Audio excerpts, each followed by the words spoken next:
2 லட்சம் வீடுகள் குடிசைமாடிகள் கட்டி தரப்படும்னு சொன்னாங்க. நொச்சிக்குப்பத்துக்கு கட்டப்பட்ட வீடே தரவில்லை.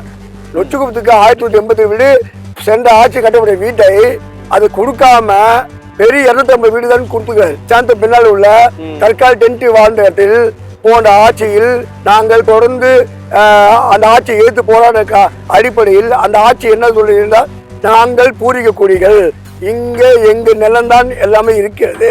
ஒரு திமுக ஆட்சியில் நாங்கள் ஏமாந்தப்பட்டோம். அவர் வாக்குறுதி அடிப்படையில் நாங்கள் எங்கள் நிலத்தை கொடுத்தோம். இன்னைக்கு காலத்தில் எங்களுக்கு அடுத்த வாரத்துக்கு எங்களுக்கு வீடு வேணும்னு சொல்லி தொடர்ந்து போராடணும்.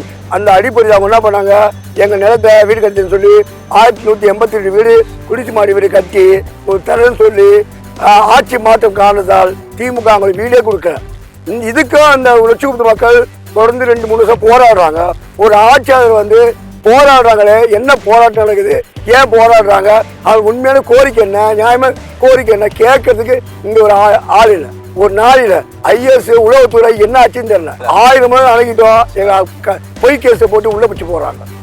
ஒவ்வொரு காலத்துலையும் ஒவ்வொரு நேரத்துலையும் ஏதோ ஒரு வாக்குறுதி கொடுக்காத தவிர அது போய் சேர மாதிரி.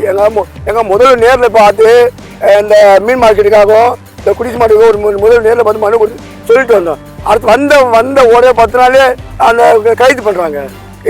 பொய் கேஸ் போட்டு எதுக்கு எங்களுக்கு உரிமைக்காக எங்கள் தேவைக்காக போகிறோன்னா அது கேஸை போட்டு 20 நாள் ஜெயிலில் இருந்தோம்.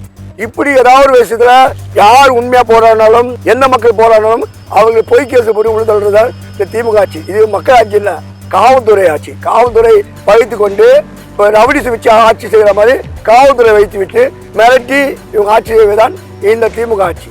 இது மக்கள் ஆட்சியான இல்லை என்பதை தெளிவுபடுத்துகிறேன்.